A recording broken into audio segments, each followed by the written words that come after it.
Olá, hoje a gente vai mergulhar um pouco numa visão sobre a jornada espiritual, sabe? E como ela se diferencia do que o pessoal chama de natureza humana. A gente está se baseando aqui num texto, A Natureza Espiritual.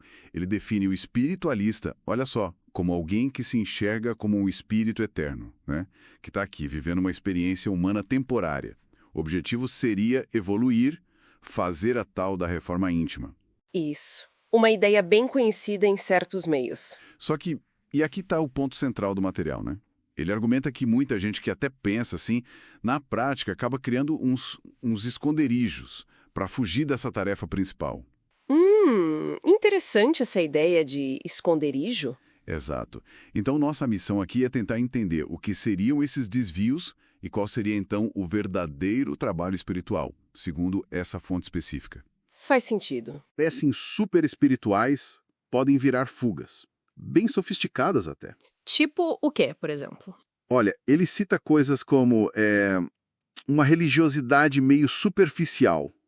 Ir aos cultos, fazer os rituais, mas sem mudança interna de verdade, sabe? Ah, entendi. Só pra cumprir tabela. Isso. Ou então, estudar muito, acumular conhecimento, teoria espiritual, mas sem aplicar aquilo de forma simples, humilde, no dia a dia. Que mais que você notou lá? Sim. E ele vai além, né? Fala do perigo de assumir aqueles papéis de mestre, de guru, mas buscando reconhecimento. O texto chama isso de hipocrisia, na verdade. Pesado. É. E menciona até a caridade, aquela focada só no material, sabe? Que pode ser ótima, claro, mas se desconectada da transformação interna, da reforma. Vira outro esconderijo, pela lógica do texto. Exatamente. O ponto crucial que o texto levanta não é que essas ações sejam ruins em si, de jeito nenhum, mas é como elas podem ser usadas, consciente ou inconscientemente, para evitar o mergulho na própria reforma. Entendi. Então, se essas práticas podem ser, digamos, armadilhas, o que a fonte aponta como o caminho genuíno?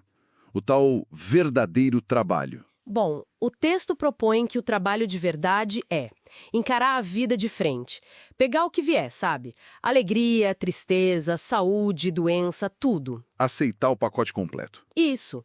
E usar essas experiências como combustível para a reforma íntima. O foco seria se libertar do apego exagerado, apego a coisas, a paixões, a desejos muito egoístas. E qual seria a meta disso tudo? A meta final seria encontrar uma paz, uma felicidade que não dependa tanto do que está acontecendo fora, entende? Cultivar o amor a Deus, ao próximo, viver em harmonia com a realidade como ela se apresenta. É isso que, segundo a fonte, realmente aproxima a pessoa do divino. Isso me lembra aquele conflito interno que o texto também menciona. Acho que cita até uma passagem bíblica de Gálatas, né? Sobre os desejos da carne contra os do espírito. Parece uma luta constante. Exatamente. É uma tensão. E essa ideia é reforçada com outra referência que o material traz, de O Livro dos Espíritos. Sugere que a visão do espírito, quando está fora da matéria, é totalmente diferente. Como assim? Aqueles desejos, as preocupações da vida carnal, que aqui parecem tão intensos, né? Lá, de uma perspectiva espiritual mais ampla, pareceriam meio ilusórios. O espírito liberto nessa visão estaria mais focado em aprender, em evoluir, não nesses prazeres passageiros. Para a gente entender melhor essa tal natureza humana que precisa ser reformada, o texto detalha umas bases, né? Qual seria a primeira? A primeira que ele aponta é o materialismo. Mas olha, atenção, não é só querer ter coisas, bens materiais. É mais amplo. É a busca sem fim pela satisfação dos desejos. O prazer da realização em si.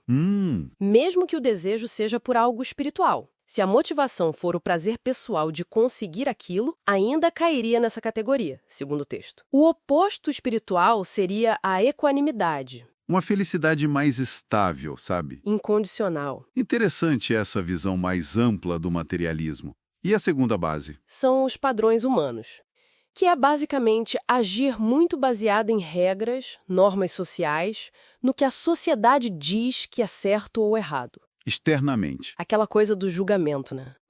Sem ficar julgando com base nessas leis externas. Tem outra citação de Gálatas lá que diz que a aceitação divina vem pela fé, não por cumprir a lei. seria agir mais pelo coração, com compaixão. Entendi. Faz sentido. E a terceira característica dessa natureza humana a ser trabalhada? É o individualismo. Aquele foco exagerado no eu, sabe? No ganho pessoal. Ah, o famoso "o que eu ganho com isso?". Pois é, e isso inclui até mesmo buscar a própria evolução espiritual vista como um projeto só para si, um ganho individual.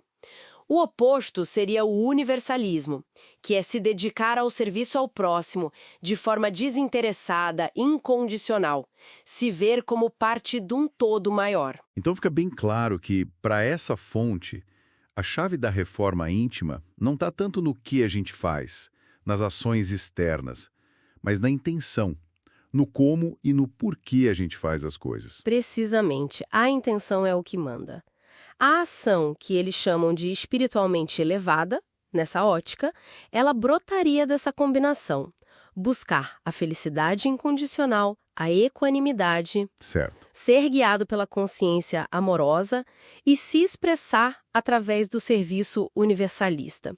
É nesse contexto que o texto usa aquela imagem forte, né, de crucificar a natureza humana, ou seja, superar essas tendências mais egoístas para que o lado espiritual possa guiar. E pensando nisso tudo, qual seria o propósito maior da própria vida humana, na encarnação?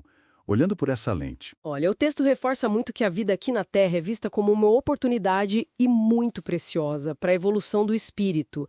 Não é primariamente para satisfazer o ego ou os desejos dessa personalidade humana temporária que a gente tem. Então, a experiência é para o espírito, não para a pessoa que a gente acha que é. Exatamente. Aproveitar a encarnação, então, significaria aceitar os desafios, as provas, com resignação, com humildade, ver tudo isso como ferramenta para se purificar, para aprender, é permitir que o lado espiritual vá prevalecendo sobre os impulsos puramente humanos. Deixar essa chance passar seria, na visão do texto, desperdiçar um presente divino. Bom, resumindo então a perspectiva que a gente explorou hoje, vinda dessa fonte. Sim. O crescimento espiritual de verdade parece muito além das práticas externas, né? Parece que sim. Exige uma transformação interna profunda, um esforço consciente, contínuo, para superar o materialismo naquele sentido amplo que você explicou. Superar os julgamentos baseados em padrões externos e aquele foco individualista que é tão comum na natureza humana. E fica talvez uma reflexão final, né? Para quem nos ouve. Se a experiência humana serve no fundo ao espírito, como é que uma análise honesta da intenção por trás do que a gente faz e deseja no dia a dia, como isso poderia ressignificar os desafios e os objetivos que a gente tem? Boa pergunta. Fica a questão, né? Como alinhar a nossa vivência cotidiana com essa perspectiva mais profunda de propósito espiritual? Fica aí para pensar.